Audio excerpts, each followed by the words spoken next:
Well, it's season 3, and Merle got a great deal renting a seaside mansion named Dragon House. I wonder why it was such a good deal.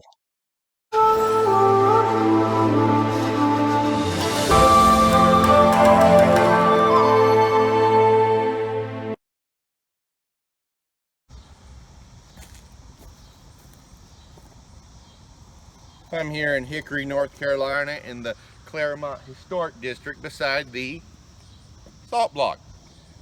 Now, this is the old Claremont High School, which, as you can see, is amazing. Those are Corinthian order columns there. Like many old high schools, it is a good example of what the baby boomer generation and beyond went to. And it's a perfect example of why Hickory is such an amazing place to visit.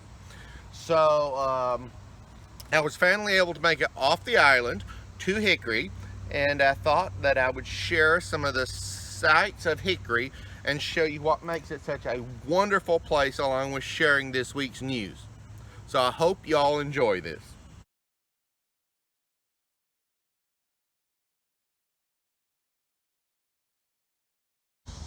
Last Wednesday, NASA announced it would begin testing air taxis with Joby, an all-electric VTOL company.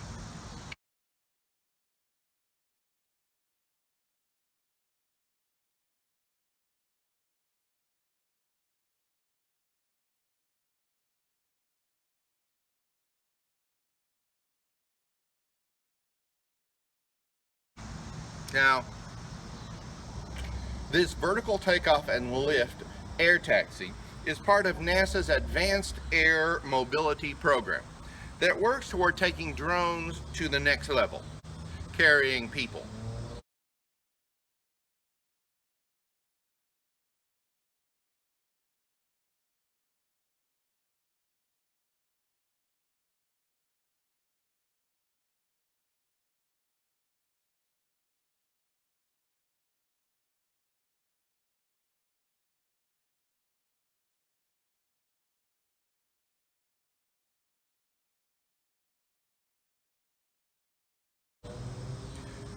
Now, this flight testing will be taking place at Joby's flight facility in Grand Sur, California.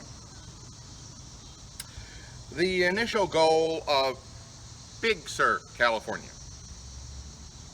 This screen is still blurry. The initial goal is to create air taxis for use in large cities.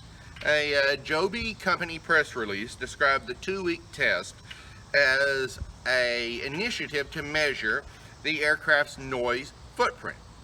NASA will use their mobile acoustics facility at the site, along with 50 special microphones spread out below the aircraft. The company's press release says it wants the electric VTOL aircraft certified within 2 years. This particular aircraft can carry 5 people, 250 miles at 200 miles per hour.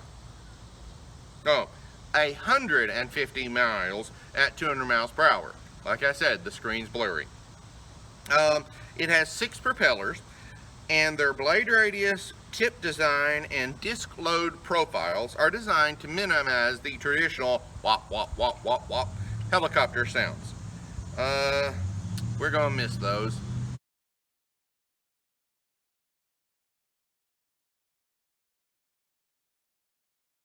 Last Thursday, Lockheed Martin announced its Johnstown, Pennsylvania plant will be the site of new F-16 component manufacturing.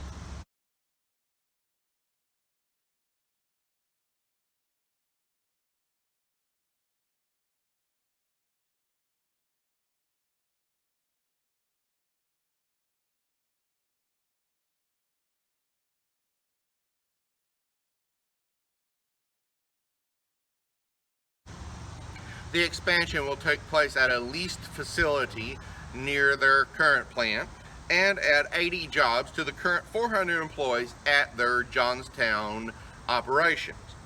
The parts will include engine covers, fuel tanks, and inlets. These will be shipped to the company's Greenville, South Carolina F-16 assembly plant. Now, the Johnstown plant will continue to produce parts for the F-35, F-22, and C-130 aircraft.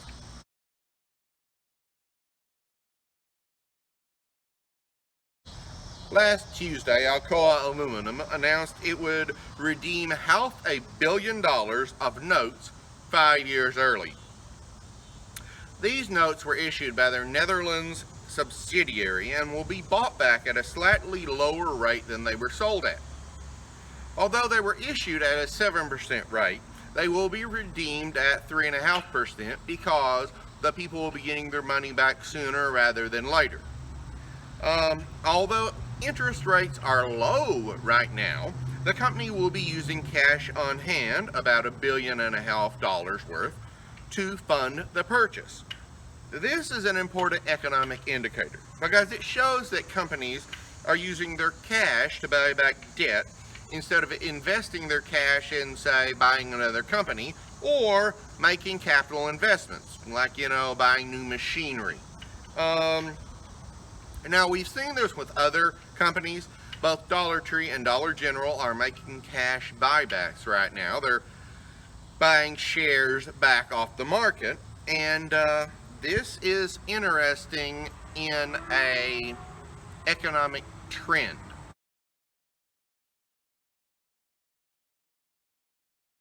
Last Monday, the American Chemistry Council issued a press release that is very much worth noting.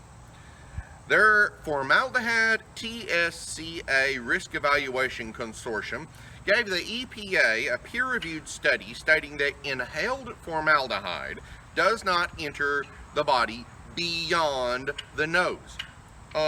This study stated the causal association between formaldehyde and leukemia is not, quote, biologically plausible, end quote. The press release further cites both the World Health Organization and the European Chemicals Agency findings that concur with their study. This study deals only with inhaled formaldehyde, and specifically with its relationship to leukemia. Now, obviously, this is an industry group study. However, that means that any flaws in the study open it and possibly the entire chemical industry to possibly debilitating scrutiny. Everybody's going to be looking at this. This study is not a be-all and end-all regarding inhaled formaldehyde and leukemia, but it provides important information regarding the threat posed by inhaled formaldehyde. So if you're interested in this sort of thing, go ahead and read it. They had a study a few years back that flooring, laminated flooring, it put off a lot of formaldehyde. But some people said that was once they tore the cover off. So the chemical industry basically said if it's left intact, it does not. That's where this is coming from. Once again, it is not the end-all and be-all of formaldehyde and leukemia, but it's worth reading if you are interested in that.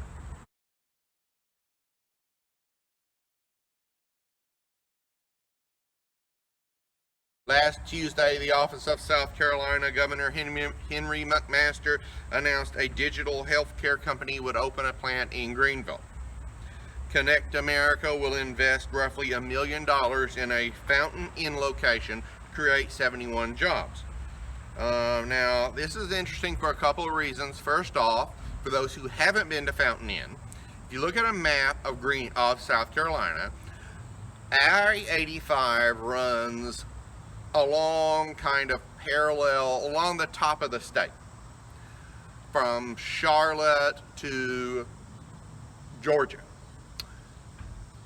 I-26 comes in from Asheville and runs through the kind of almost perpendicular to 85, and They meet up near Spartanburg, and then I-26 continues to Columbia. I-385 goes from Greenville down to I-26. So it's basically, if you're going from Greenville to Columbia, you take I-385. Fountain Inn is on I-385. And that is where this company is located. So this is worth noting. For one, Fountain Inn is an amazing location with a beautiful downtown. And two, South Carolina does an amazing job attracting companies.